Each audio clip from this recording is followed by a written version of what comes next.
Hey, this is John Lee Dumas of EO Fire, and welcome to Master Leadership. Great leaders ask great questions, and this podcast takes you on a journey to master leadership with questions that matter to leaders who matter with your host, Lily Sanabria.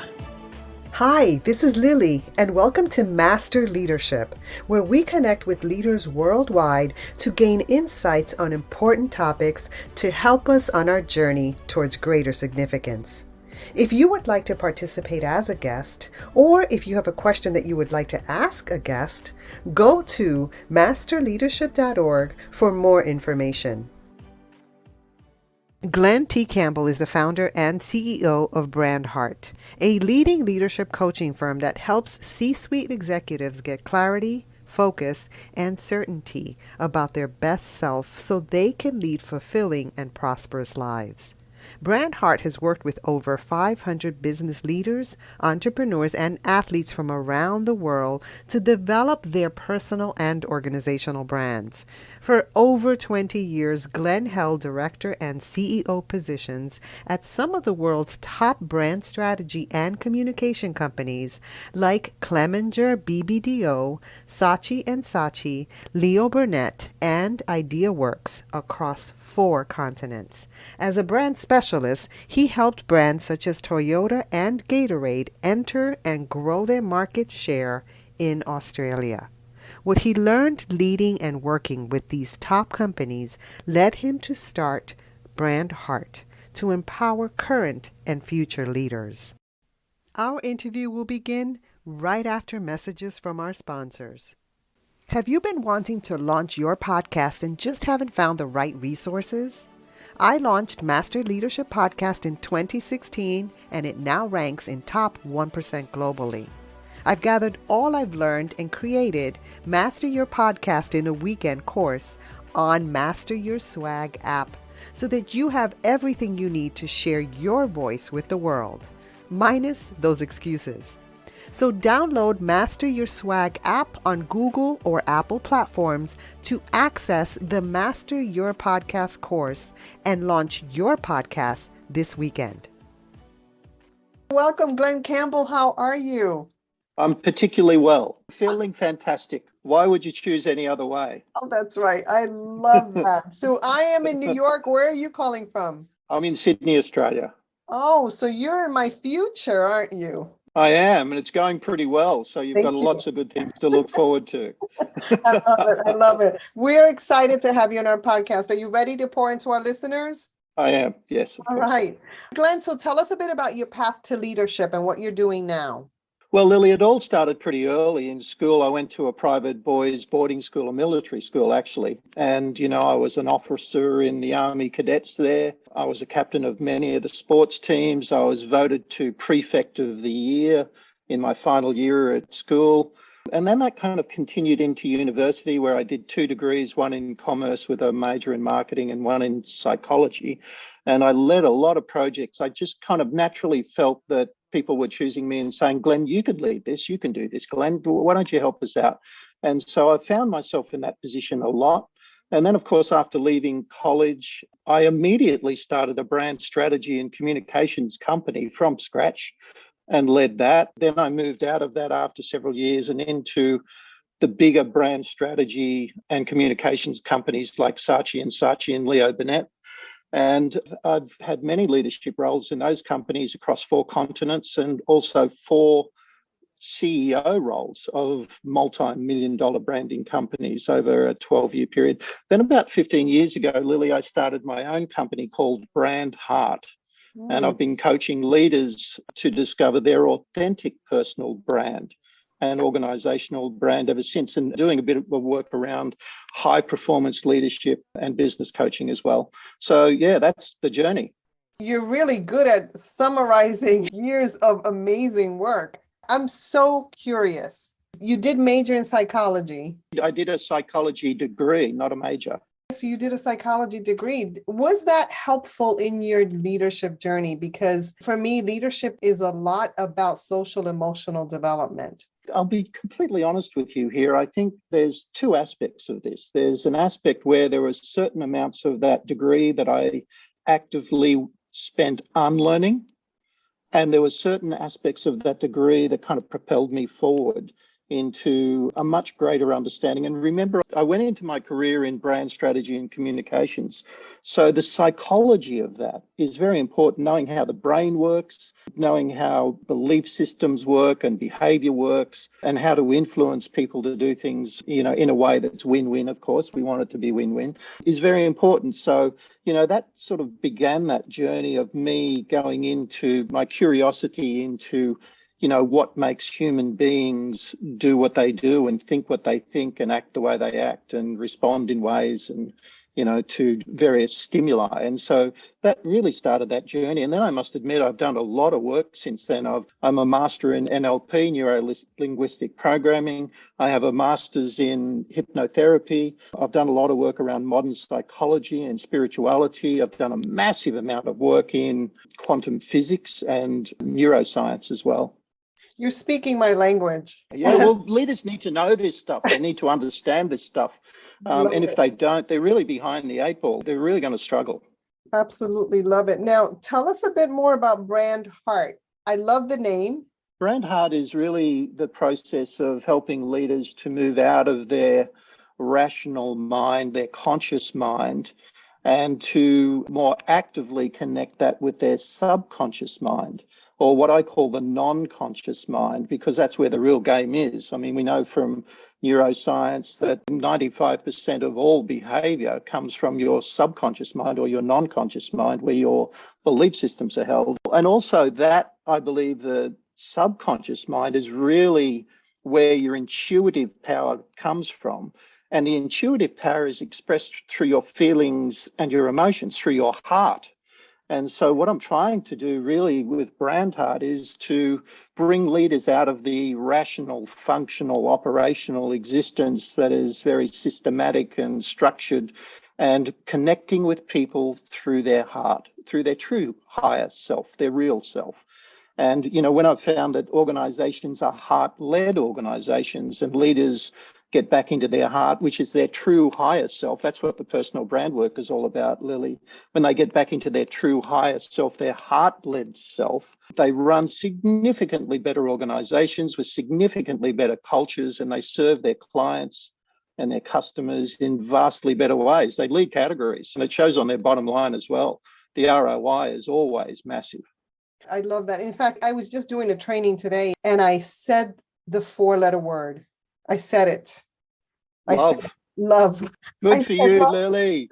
We need more love on this planet. Oh my gosh, that's the highest vibrating emotion that we have. And we need to bring it into leadership, into organizations. And so I love the work that you're doing. Where can we get more information? If any leaders are interested in talking to me or hearing more about what I do, they can just email me. I mean, I would love to talk to people direct. And so let's cut away all the friction and all that other stuff they have to go through. So they can just email me at Glen, Glen, at bsimethod.com, bsimethod.com. My website is bsimethod.com. bsimethod.com. The BSI method is under the Brandheart company. The BSI method is my personal branding method for executives, business leaders, in fact, for anybody. I've done a lot of elite athletes, celebrities, mainly focus on entrepreneurial leaders now because I love entrepreneurs. I love their energy. I love their ability to fail forward and fail often, as they say in Silicon Valley. They move fast and hard. They're adaptable. They're innovative. So I love that about them. And I also think that entrepreneurs are running mostly small to medium enterprise. And we know that small to medium enterprise is the backbone of any economy. And so I want to be a part of developing that backbone, right? That's right. Love the work that you're doing. So, Glen, as a lifelong learner, what are you learning right now? Well, I'm really focusing in on continuing to study neuroscience and quantum physics. And so it's important to me to understand how the brain works. So I love the work of guys like Dr. Joe Dispenza, who does a lot of work around neuroscience and also around energy, around quantum physics. That's the other aspect of the study I'm looking at. This whole idea of quantum physics, which is a very new science, but it's irrefutable, is all about energy. It teaches us that energy, everything is energy. You, me, the chairs we're sitting on, everything is energy. And that like energy attracts like energy. And so if we're going to attract success in our lives, we've got to vibrate at that energetic level. And so we've got to vibrate at the energy of success and at the energy of love. You were talking about a moment ago. The energy of love has been quantified as 528 hertz. That's the vibrational energy of love. And when you're vibrating at that higher vibrational energy, you have a tendency to attract that energy as well. And so you attract the right kind of clients, you attract the right kind of people and opportunities, and it becomes amazing. I've coined the phrase, Lily, that leaders that master energy master everything. And I want to teach leaders how to vibrate at that high level of energy where their intentions energetically attract what they want and they manifest that in their lives. And leaders can do this. I do it all the time. I do it every day. I love it. I literally energetically manifest my day. My minute by minute experiences I manifest. And literally everything I consciously intend and then subconsciously believe, this is the neuroscience part of it, subconsciously believe to be true, becomes real. It's just the way it works. This is how quantum physics works. If anybody needs to know about that, they should know about that. And also the role that the brain plays inside the context of this, creating the new neural pathways, those energetic kind of neural connections that we need that help us to create new behaviors, that creates, positive change in our lives in an authentic way that's authentic to our true higher selves, which is this idea of coming from the heart. And so, neuroscience and quantum physics, I've been working on a lot, and I've actually incorporated that into my leadership coaching for the last 2 years now. And I have to tell you, Glenn, I feel your energy. You said something, your words landed, and I have goosebumps. You certainly practice what you preach. Well, I did now a meditation this morning at 5 a.m., like I do every day. And that's how I begin my day. I elevate my energy, consciously elevate my energy. And this is another aspect, this whole idea of conscious leadership, Lily, is something that I love, And when I say consciousness, I don't mean just the consciousness, I mean the unity of the conscious and subconscious minds so that they become holistic, whole. And so you don't have, this whole idea of negative limiting beliefs working against your conscious intentions, because the negative beliefs are going to win every time. And so to me, it's really about this idea of getting this holistic consciousness around how you lead from the heart. And that changes everything. It's game changing. Master energy, master everything. Yeah. And, my experience has been that I can't do this alone. I need a coach. I need someone to help me, especially when you're talking about limiting beliefs, because often we don't even see those. And so I've grown tremendously with coaching. And so I know you offer that. Tell me a little bit about that. Yeah, well, I've been coaching leaders now for the last 15 years. In fact, I started Brandheart. And I started doing organizational branding. And very quickly, I came to the realization that if I can't work on the person that is the most influential person in the business, which is the leader, and I can't help them to kind of get clarity and focus and to get energetic mastery, around who they are. And those two questions that have plagued humanity for time immemorial: who am I and why am I here? Wait, hold on. I love you, Glenn. Because those are the questions. I asked 3 questions. Who are you? What do you desire? And why? Of leaders. Yeah. And they look at me like deer in a headlight. Would you like to know my why? Of course I would. Tell us.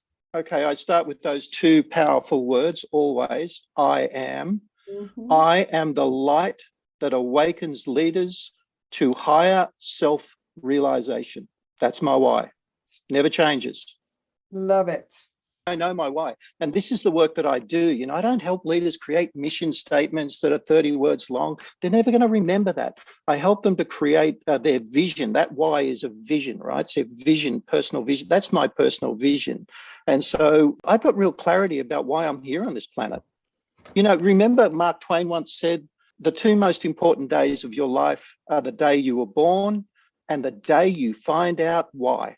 That is absolutely. And the vast majority of people on this planet never get to experience the joy of that second day where they find their why. And I call the why a personal vision statement. And I help leaders to get their personal vision statement, their core purpose statement, and then their true higher self identity. And once leaders have that, they become unstoppable. Everything changes. I mean, and then what they do is you create this symbiosis between their personal brand and their organizational brand. And the symbiosis creates this kind of energetic power that creates cultures that become unstoppable. I don't help leaders create cultures that are values-based. Why would you impose your values on somebody else? What I do is I help leaders create cultures that are energy-based. And it's about your emotions. And so I'm going to share my why. Yes, please do. I'd love to hear it. So I am a full spectrum abundance center for divine use and distribution, like a merchant vessel bringing divine supplies. I laugh at days to come. Oh, it's beautiful, Lily. You know, again, you know how you said you got goosebumps? I got goosebumps. High five, high five. You're a kindred spirit. This is beautiful stuff. And this is the stuff that we're really suffering from on this planet right now. And I'll tell you why, because, you know, when we were brought into this world, right from the moment we kind of came into this world, you know, those first 7 or 8 years, the imprinting years, they call them from a psychological point of view. It's when, you know, the child is in a theta state of mind. And the theta state of mind really accepts everything. It's just like this sponge. And so therefore, all the programming from, you know, all the influences, our parents and the system and, you know, education and the environment, everything, it gets imprinted on our minds and it creates this kind of these powerful beliefs, most of which no longer serve us and in fact never did. And so, you know, let's imagine this, we're kind of now into, you know, whatever age you are, and you're still operating from these old, you know, 101 beliefs, which is the old operating system. Yeah. And nobody's ever really upgraded their operating system to new beliefs for a new world and new times. And, you know, that is in coherence with their true higher self. And so the work that I do is help to overcome all that old programming, those old limiting beliefs that we were talking about a moment ago, and upgrade their programming in a way that is authentic to their true higher self.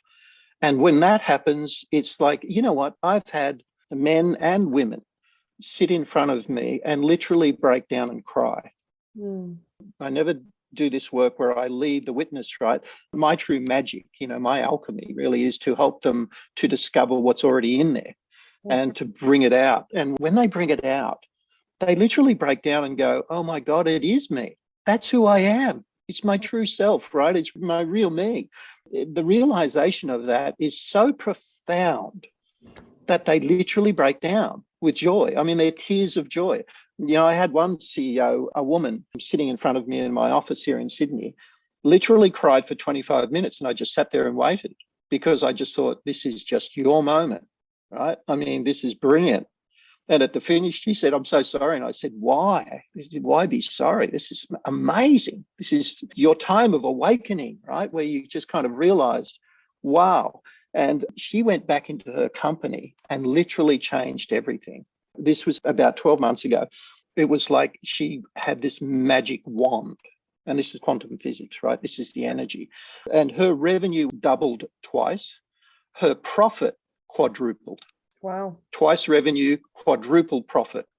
And, you know, people were killing themselves to get into her company. She became the company of choice where, you know, the real talent said, that's the company we want to work for. And so all of these things started playing a role. And the other thing I noticed about her, and this was a part of the coaching I did, was I got her to work less. She was working too hard. Yeah. More time with the family, more time pursuing the things that she loved, you know, and that made her a better leader.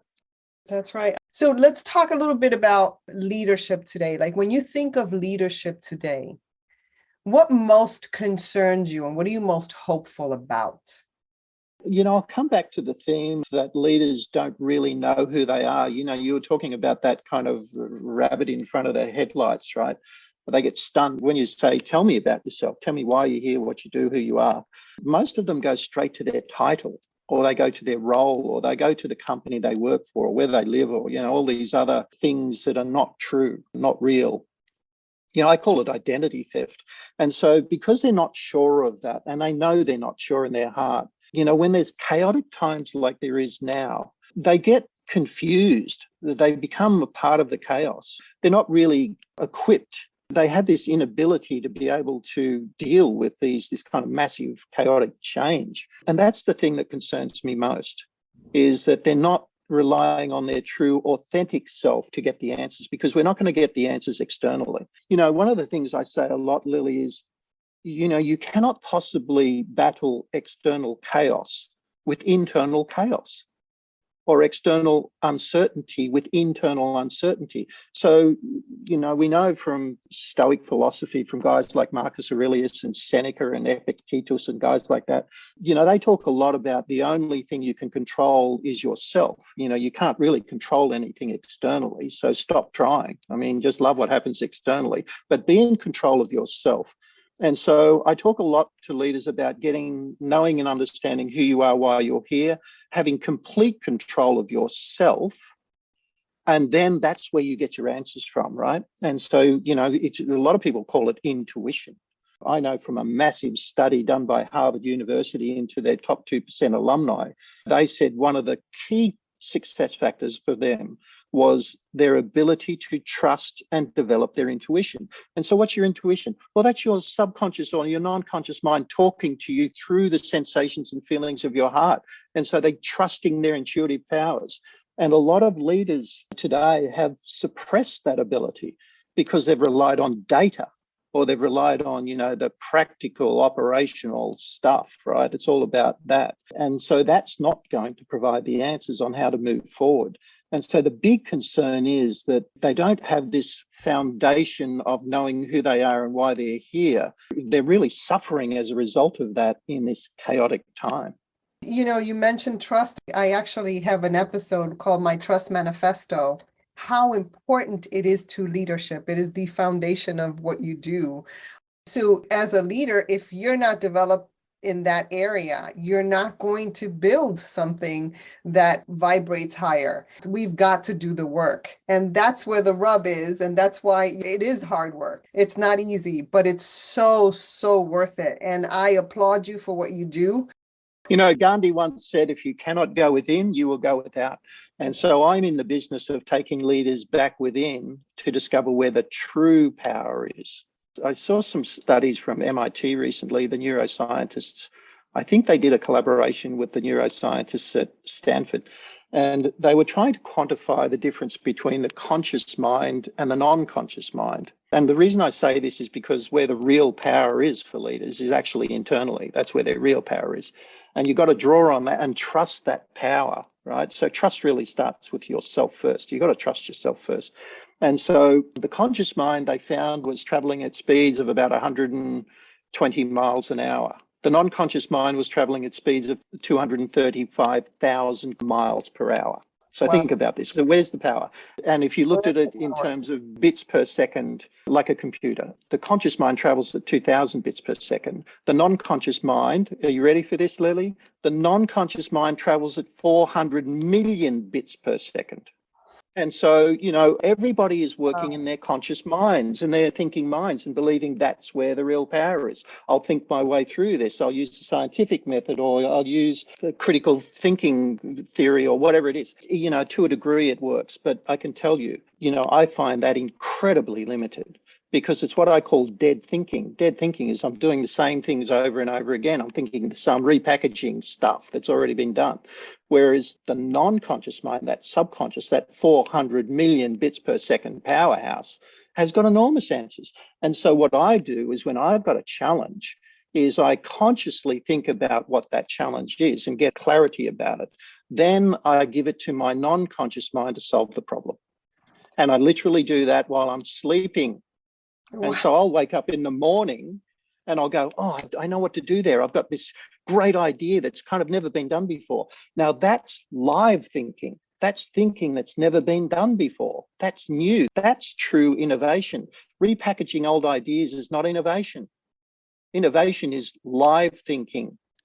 And so live thinking is a new idea, something that's brand new, that's never been done, that, that kind of passes the tests. You've got to pressure test this stuff against relevancy and against how it's going to serve your team or your family or your clients. Of course, you've got to pass it through those test filters, but it really doesn't take much because that's the way it works. And so, when I go to bed every night, I literally go to bed and go, well, this is the challenge I've got, and I'm looking for my non-conscious mind. By the way, I've given my non-conscious mind a name, so I've personified the whole thing. It's Michael. And I just say, Michael, I need you to solve this problem for me. And when I wake up in the morning, I'll have a solution. I really look forward to that. And thank you for your help. And off it goes. And what I find out is in the morning, and usually what happens, Lily, is I wake up at 3 a.m. And so I wake up at 3 a.m. with a pad beside me and I write down the answer. It's like, there it is. Bang, I've got it. Beautiful. Didn't even have to think about it. But could you not wake me up at 3 o'clock in the morning? I'd rather wake up at 6 or 5 when I normally wake up. And so it's a massive skill that I want to teach leaders how to do this. Stop working so hard. Stop thinking. I mean, I say to leaders a lot, the biggest challenge you've got is you think too much. Stop thinking. What you really need to do is allow the answers to come to you, and they will if you get out of your own way. To allow those answers to come, we have to be still. And sometimes we're not good at that. Most of the time, we're not good at that. Most of the time, you're absolutely right. So I'm really curious because you're not the first one who has said, instead of subconscious mind, non-conscious mind. And I know that words matter. So why the distinction? How could a consciousness that is a powerhouse behind 95% of your behavior, your perception and behavior? We know this. Your conscious mind controls 5% of your perception and behavior. Your non-conscious mind controls 95%. How could a mind that's traveling at 235,000 miles an hour, that's operating at 400 billion bits per second, be called sub? Words do matter. It's not sub. A lot of people think sub is below. It's not below. That's right. That's right. I love it. Thank you. All right. We have a question from one of our former guests. So Simon Severino wants to know, what are 3 things that make you happy on a bad day? Well, the first thing is there's no such thing as a bad day. This comes from Greek philosophy. The Greeks have got a lot to answer for with some of these things because it's this kind of dualism, right, wrong, good, bad. I call it the Plato virus. And so Plato, they kind of did this, things are right, things are wrong, things are good, things are bad. The other night, my wife said to me, do you want the good news or the bad news? And I said, well, I don't really care. It's just news. There is no good or bad. I mean, good or bad is created by you. It's a perception. By the way, what is bad anyway? If you've got a challenge, embrace the challenge. This is brilliant. Right. I mean, this is why we're here, to solve problems. There's no bad. It's just like it's another challenge. So, I'm just going to move forward into that challenge and overcome it because I can. And so the first thing I would do is reframe that and say, well, there is no good or bad. And so because we've reframed this question, the fact of the matter is, what do I do to retain my highest level of being? And so the things that I do are really quite simple. I begin every day with a meditation. And the meditation is to focus on my passionately held intentions, what I intend to manifest in my life. The 3 things that I always concentrate on is to continue to expand my self-awareness and consciousness to be a truly authentic sovereign being, vibrating at the energy of love and above. That's 1. Number 2 is that I retain my ability to be at the peak of health and well-being. And there's many things I do around exercise and around my nutrition and how I sleep and, hydration, all those things. And so peak of health and well-being, because if we're not healthy and well, we're in trouble. And the third thing I do is I kind of focus my intentions around my ability to live in abundance. And so they're the 3 things I focus on. I start my day with that. This idea of sovereignty at an energetic level of love, this idea of health and well-being, and this idea of living in a completely abundant state. And that means abundance for everything, as well as wealth. So financial abundance is a part of that as well. And so they're the three things I focus on every day. And I have these little affirmations that I work on every day as well. And so when I walk downstairs and get a cup of coffee or a tea or something like that, I'll be walking downstairs saying, I am an abundance of health. I am an abundance of wealth. I am an abundance of love. And so I use those affirmations to continue the programming of the non-conscious mind. And that I'm literally saying to my non-conscious mind, this is who I am, this is the way it is. And so it shall be, and so it is done. And so that's the way I live my life, my day. And so there are no bad days. And, when there's some kind of event that happens, there's an event happening right now. I call it the Black Swan event, around this planet right now. And so, what's it mean to me? Of course, I've got a plan and, consciously, I've got to be aware of it. But I will manifest my life in my way. I will not have some external event tell me what to do. It's just not going to work like that. I'm in charge here. You are the cause of your life. I am the cause. That's right. And I could say that to myself quite often. In fact, the other word that I use is I come from creator and I am creator. And so I will create my existence, my minute by minute experiences. Nobody else is going to do that to me, because if they do, I'm just a victim. I've allowed them to do it anyway. And so that's not happening. Thank you so much. Now, as a listener of this podcast, what's a question that you would like a future leadership guest to respond to? Like, what are you curious about? Who are you and why are you here? And if you have trouble, enunciating that, articulating that in less than 10 seconds, there's trouble. You need to focus on that. That should be the absolutely essential, primal thing that you step back and focus on. The ability to get back to your to rediscover, because it's not new, to rediscover your true higher source self. And to be able to articulate that in words, because we use words, that's how we communicate, and also to be able to articulate that in your energy. And once a leader can do that, everything else from there gets a whole lot easier and more fun. Yeah. Who are you and why are you here? Two very powerful questions. Thank you. Now, Glen, is there anything else you'd like to share with our listeners? Yes, there is. One of the guys that I love reading is Dr. Daniel Goleman. You would have read his books, Emotional Intelligence, Primal Leadership, Focus. He's a best-selling author many times over, a professor in psychology. I love reading his work. He teams up a lot with a guy by the name of Richard Boyatzis. And one of the key pillars of extraordinary leadership, and the first one, and the most important one, is self-awareness. And so the thing that I would like to finish with is, what are you doing to expand your self-awareness? And then how are you bringing that into the second pillar, which is self-control? How are you aligning your behavior with your self-awareness? They're the things that I would say that really need the focus, to develop those capabilities first and foremost, because that's the key to life and that's the key to business. That's a great way to end this. So bsimethod.com to get more information on your amazing work, or they can contact you at glen@bsimethod.com.